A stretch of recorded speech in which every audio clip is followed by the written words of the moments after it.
Good morning, sir. Myself Vijayashree. I am here to explain my topic Bhakti Yoga. I have selected the book The Yoga of Devotion by G.K. Marbelli. Bhakti Yoga stands the 12th chapter in Bhagavad Gita. We all know that Bhagavad Gita is the most important spiritual document or spiritual book that has about 700 verses and still exists in the 20s too. About Bhakti Yoga. Let's move on to our topic about Bhakti Yoga. Bhakti Yoga is the intensive of one's emotion transmitted to one's limitation. In this book, it is clearly mentioned that Sadhguru has explained Bhakti Yoga as like this. Being a devotee, it is most important or most wanted to be exist is Bhakti Yoga. Yes, Bhakti Yoga is a spiritual legacy, and also it is a primary path to realize the pure divinity. I have noted some ultimate objectives or some ultimate goals from this book. The ultimate goal of practicing Bhakti Yoga is to reach the state of rasa, that means essence, feeling a blissful mind and a peaceful mind. The yoga of devotion surrendered to the divinity. The yoga of devotion comprises the second three major sections of Bhagavad Gita. It enhances faith and peaceful mind and a peaceful life. The Bhagavad Gita contains the essence and the analysis of Upanishads and Vedas. It is the solutions of completely eradicating our sorrows. From this book, I have selected few chapters. There are a lot of chapters, but I have selected few important chapters that is more clearing or that is getting knowing more about Bhakti Yoga. I have selected 5 chapters. They are: first chapter is what is Bhakti Yoga. The second chapter is Bhakti Yoga, the intensity of emotions. Third chapter is Bhakti Yoga, a question of perspective. Fourth chapter is flavors of Bhakti Yoga, that means essence of Bhakti Yoga. And the fifth chapter is history of Bhakti Yoga. Let's move on to our chapters. First chapter, what is Bhakti Yoga? I would like to give a clear outline about those chapters, what I have mentioned before. The first chapter is what is Bhakti Yoga? Bhakti Yoga means Bhakti Marga, which is a spiritual path that we want to practice in our day-to-day life. Bhakti Marga, the spiritual path focusing on loving devotions. As we all know that there was a time that people makes dominant factor as emotions. Emotion is the dominant factor in people's life. Emotions can't be controlled by ourselves.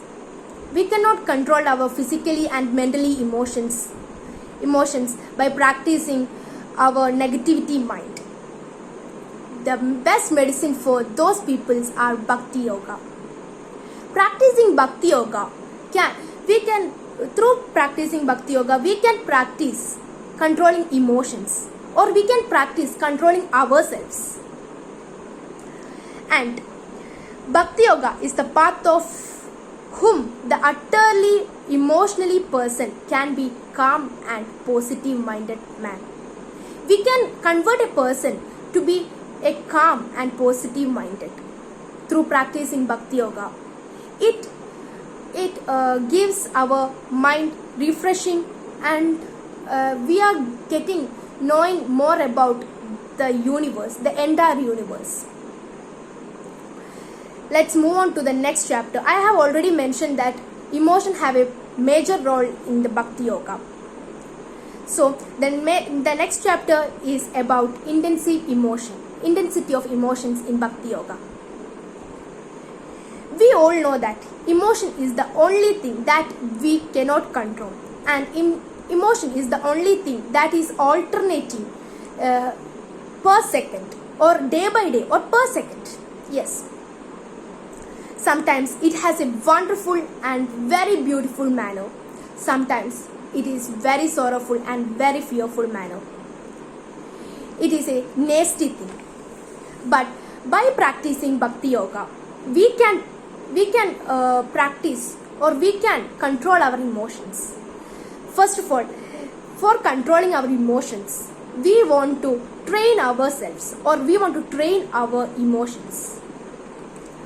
Through Bhakti Yoga, we can train our emotions. It is clear in this book that we can train our emotions by ourselves by practicing Bhakti Yoga in our whole life. The devotion way of transforming your emotions to negativity to positivity is the intensity of emotions in Bhakti Yoga. Let's move on to our next chapter, that is chapter number 3, question of perspective. Bhakti Yoga is completely a perspective question. It is absolutely deals with devotion. When you are impressed by someone or when you are attracted on someone, we will try to imitate that person. That is the matter in this chapter, that when you are overwhelmed by someone, then we will become a devotee. But no one can be a devotee by trying the devotion or trying the way other is being a devotee, because it is coming from our inner mind. It is clearly mentioned in that book, devotion or spirituality is coming from our inner mind, not from our external attitudes or not from our external characteristics. The flavors of emotions or flavors of Bhakti Yoga. Once we taste that, we will fall in love with that. In this book, in this chapter, it is clearly mentioned that no one is getting birth by a devotee. It is our situations or our mind or our emotions, our lifestyles makes us devotee. Next, let's go for our 4th chapter, that is essence of Bhakti Yoga, flavors of Bhakti Yoga. There are a lot of expressions in our world like that. Bhakti Yoga, Bhakti or pleading a God has also several expressions. In this chapter, there are 5 expressions mentioned by G.K. Marbelli. They are: first is Shanta, second is Dasya, third is Sakhya, fourth is Madhurya, and fifth is Vatsalya. First is Shanta. Shanta means where the devotee expresses he himself.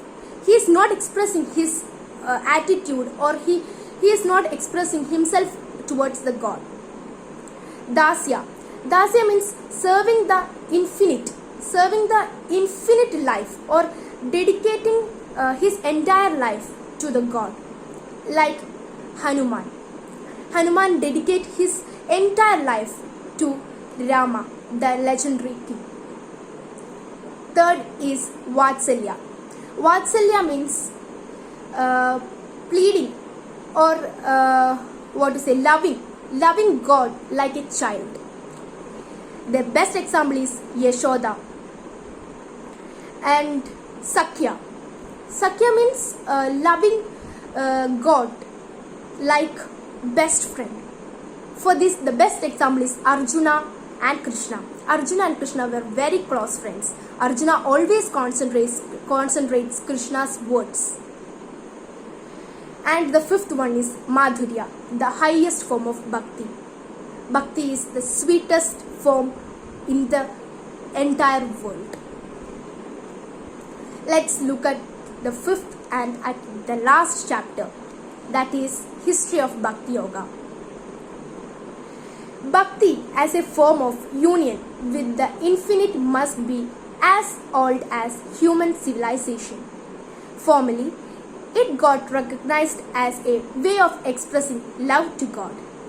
Much later in Bhagavad Gita, it considered as marga, the path of spiritual or the path of realization of a person. Bhakti is actually a part of devotion.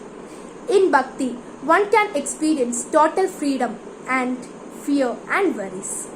A devotee transcends his sorrows and pains. A pure devotee has no selfish minded. Yes, of course, a pure devotee has no selfish minded.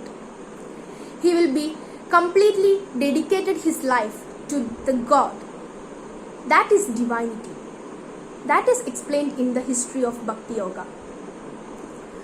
I am more interested on Sri Ravi Shankar's words. It is clearly mentioned in this book. Sri Ravi Shankar has described Bhakti Yoga as when the river meets the ocean, the river gets recognized. That is ocean. The same way, when a person is surrounded by divinity, the person himself is being a divine.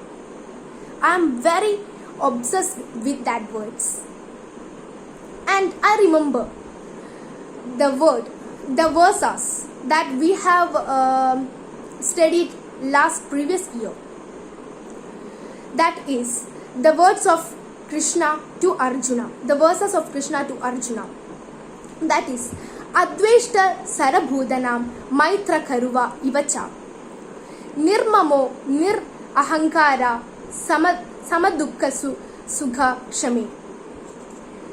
He who hates no creature, who is friendly, compassionate to all, who is free from sorrows, fears, egoism, and who forgives others' mistake, who can control his own emotions, or who have the very control over his intellect and his mind, he is my dear, or he is my devotee.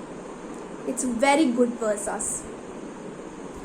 And the conclusion, I want to conclude my video.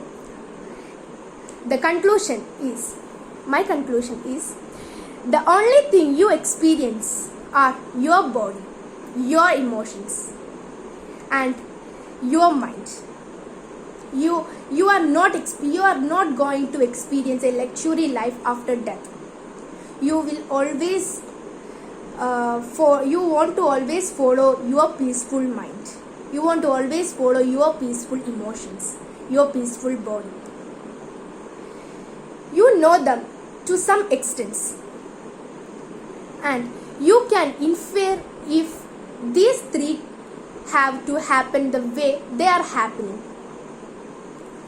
In Bhakti Yoga, one can experience total freedom from fear and sorrows. And by practicing Bhakti Yoga, one can transmit his life, his body, his emotions, his minds, his sorrows, his painfuls, everything to God and be divine. Thank you.